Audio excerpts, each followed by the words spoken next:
Greetings to all my YouTube viewers. This video is about the motion of the air flight, whether it is projectile or not. There are lots of views and ideas on the flight crash that happened in the month of July, especially the Boeing 787 that took off from Ahmedabad and it was supposed to reach the London Gatwick airport, but just few minutes after the takeoff, the flight crashed into the nearest medical college hostel. So during its crash, there were many doubts for the students that they kept on asking in all my guest lectures when I visited few colleges that why the air flight that has taken off should have undergone a nose of the aeroplane being struck on the floor because it is it is a projectile motion. Why it didn't happen? If we could see there, in fact, the tail of the air flight was much steeper and lower than the nose of the aeroplane.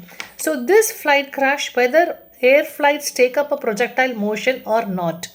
To answer this, air flights, they take a parabolic motion, but it is not definitely and perfectly a projectile motion. To have a projectile motion, the gravity it is the only dependent force. Apart from gravity, there is no other force that is controlling the projectile motion.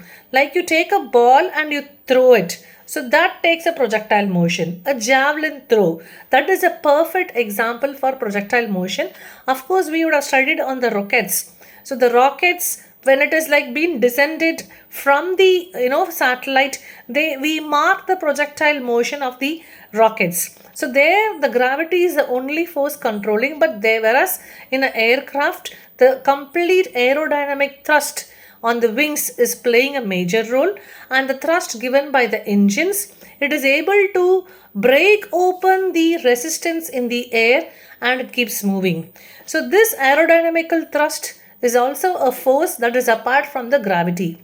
Or if only a gravity is the only force acting on the movement of a body, then we can talk about projectile motion.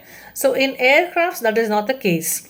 And especially when we talk about the Boeing 787, the fatal accident, even there one of the throttle switches had automatically come to a position where the fuel going to the engines had been halted. It was stopped.